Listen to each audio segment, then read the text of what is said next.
Dominique Lemener, bonjour. Bonjour. 9e année à la tête du conseil départemental de la Sarthe. Tout d'abord, pour commencer 2024, qu'est-ce que vous souhaitez à nos auditeurs ? Je crois que selon la tradition, on souhaite d'abord une excellente santé et on voit bien toute l'importance que ça peut avoir pour le reste.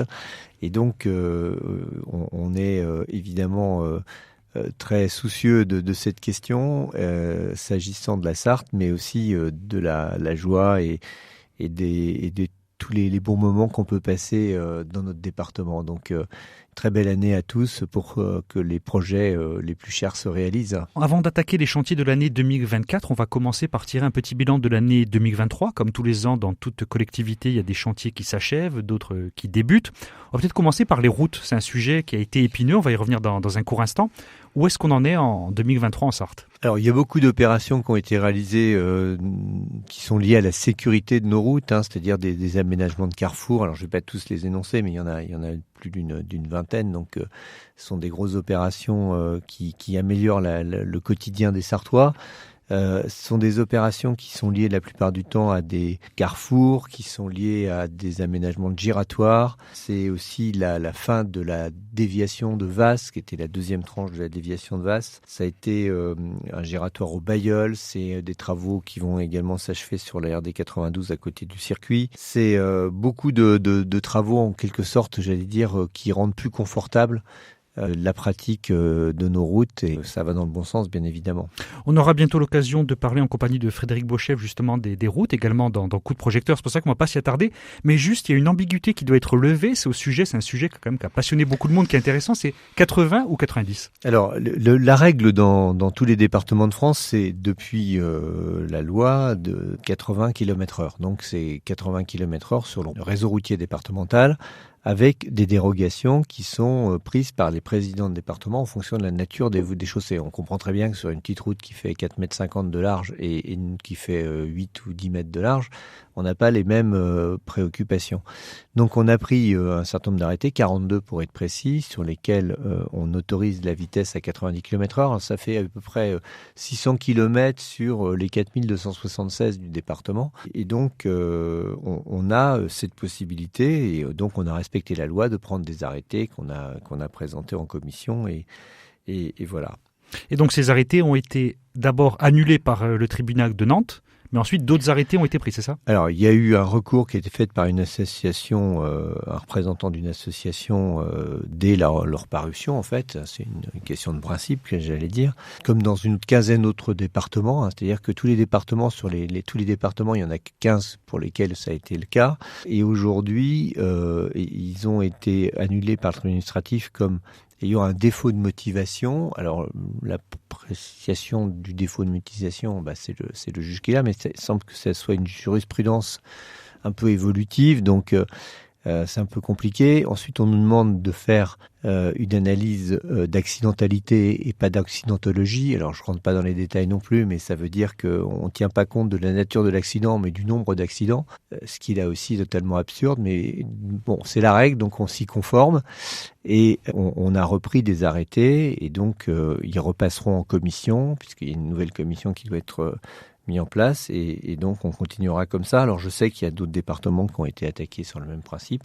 Ce que je sais, c'est qu'une majorité des Sartois étaient très favorables à cette mesure, qu'on n'a pas pris une mesure d'ordre général, mais une mesure sur un nombre de kilomètres limité, des chaussées qui sont à 7,50 m en général, avec des marquages en rive, etc. Donc, il y a même eu une surprenante baisse des accidents dans un certain nombre de cas, alors que le nombre d'accidents avait augmenté dans les départements qui étaient restés à 80. Donc on ne peut pas tirer de conclusion sur une vitesse de 80 km/h, mais malgré tout, il y en a certains qui persistent. Donc, jusqu'à nouvel ordre, si c'est pas indiqué, c'est 80 km/h, sauf là où on a droit et c'est indiqué 90 km/h. Exactement. En Sarthe, voilà. Autre chantier, qui sont des compétences du département, ce sont les collèges. Est-ce qu'il y a eu des nouveaux chantiers lancés ou achevés en 2023 ? Oui, alors il y a eu pas mal de gros travaux, mais on est coutumier maintenant depuis une dizaine d'années de faire des chantiers importants. D'abord parce qu'il y a l'obligation de remettre en état des collèges qui étaient issus du transfert de l'État au département. On a aujourd'hui une phase aussi qui vise à diminuer les dépenses de fonctionnement, donc à améliorer les isolations et autres fonctionnements. On a eu beaucoup de restaurants scolaires aussi qui ont été entièrement refaits. Et donc, on a pu inaugurer des travaux très importants sur le collège de Séran-Foultourte, Pierre Belon, et puis celui de Bérengère de Navarre au Mans, qui ont fait l'objet de travaux de plusieurs millions d'euros d'investissement. C'est aussi des gros travaux d'entretien qui continuent, sur plus de la moitié des collèges. Donc là aussi, on a un programme pluriannuel pour bien comprendre les choses. Chaque année, on a plusieurs établissements qui sont concernés par des petits ou des grands travaux, mais la quasi-totalité des collèges bénéficient de ces travaux d'entretien. D'ailleurs, dans quelques minutes, pour la partie 2024, on va parler du plan collège sur 10 ans.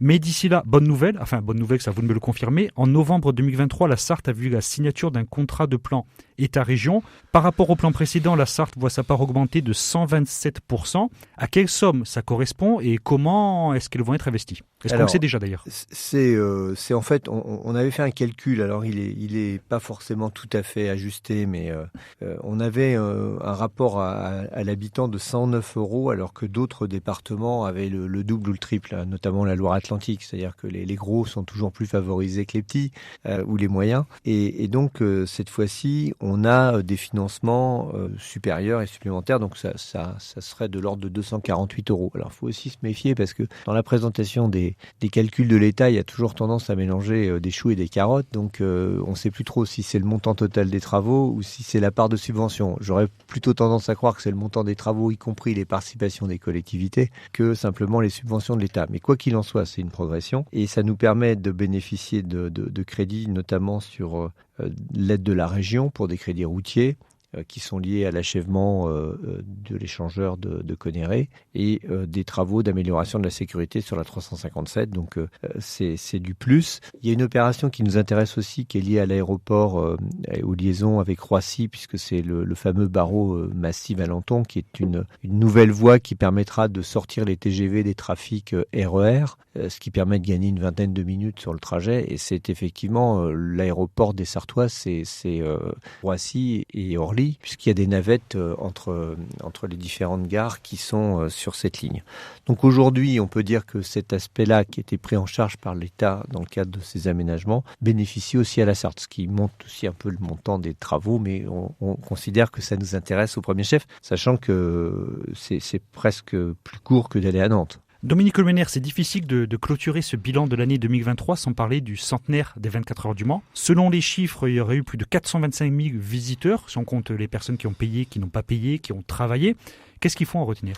D'abord qu'il y a eu 120 000 Sarthois qui sont rendus sur le circuit. Et ça, c'est une preuve de leur attachement à la course des 24 heures du Mans. C'est vraiment une bonne surprise. D'abord, le nombre pour ce centenaire a été vraiment exceptionnel. Je crois que non seulement ça a été important sur le circuit, mais ça a été important en dehors du circuit, puisqu'on avait mis en place un certain nombre de manifestations avec les communes pour que la course soit partagée, enfin ce centenaire de la course soit partagé sur tout le territoire. Et il y a eu beaucoup de manifestations, on a organisé des conférences avec des pilotes, avec un certain nombre de personnes qui ont connu cette fabuleuse épopée et ça a très très bien marché. Donc je pense que c'est un moment de fête, c'est un moment historique pour notre département et c'était bien de le fêter ensemble.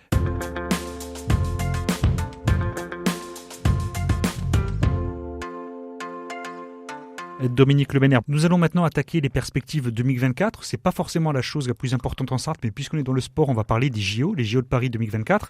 Est-ce que le département est concerné et est investi par ça ? Alors, depuis 2020, le département est terre de jeu, donc on avait anticipé, ce dispositif pour proposer un certain nombre d'activités et d'équipements. Donc, vous savez que le nombre de licenciés dans le département est très important. On a plus de 130 000 licenciés sportifs dans le département.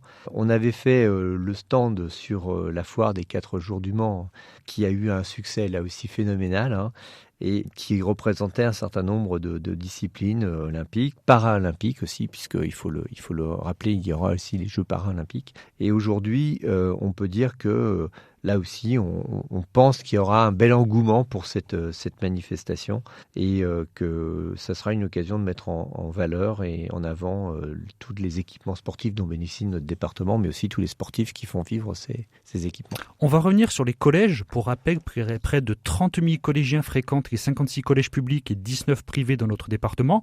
Le plan, j'en parlais tout à l'heure, Collège de demain, j'avais dit collège sur 10 ans, mais bon, a été voté en octobre dernier. C'est justement un plan décennal. Quelles en sont les grandes lignes? Alors d'abord, c'est un plan effectivement qui s'inscrit dans une durée, mais surtout dans une prolongation d'un plan précédent qui était le plan collège performant. Donc on est sur quelque chose qui va nous permettre là aussi de remettre à niveau et à très haut niveau, j'allais dire, plus de la moitié des collèges du département. C'est plus de 280 millions d'euros qui seront consacrés à ces dépenses. C'est aussi bien dans le domaine des économies d'énergie que l'équipement des établissements eux-mêmes, avec les restaurants scolaires, avec le verdissement des cours, etc.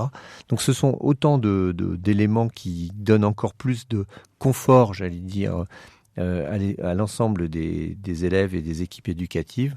Et là aussi, ça nous tient vraiment à cœur. Mais je veux dire, ça fait partie des 100 millions d'euros, en gros, qu'investit le département chaque année.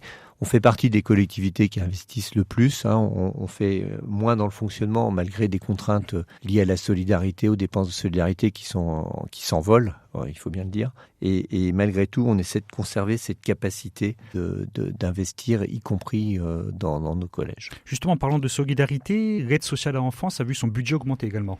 Oui, alors là, c'est vraiment une question qui est gravissime, à mon sens. C'est que le nombre d'enfants confiés à l'aide sociale à l'enfance augmente de manière vertigineuse. On avait, il y a à peu près une dizaine d'années, autour de 1100 enfants placés. Aujourd'hui, on est à 1890. On va sans doute atteindre les 2000 très, très rapidement. Vous voyez, le doublement du nombre d'enfants placés, ça veut dire évidemment des dépenses supplémentaires en conséquence, mais j'allais dire au-delà des dépenses supplémentaires, une problématique qui est familiale, une problématique de parents isolés, une problématique de familles qui sont décomposées et qui se retrouvent pris en charge totalement par la société et donc à la charge du conseil départemental. Et pour autant, les moyens n'ont pas augmenté comme ils auraient dû augmenter. Le département, sur les 2 derniers exercices, a accru son budget de 24 millions d'euros. C'est conséquent, hein. C'est-à-dire qu'aujourd'hui, ça devient le premier budget de la solidarité avant le RSA, avant l'APA ou avant la PCH. Donc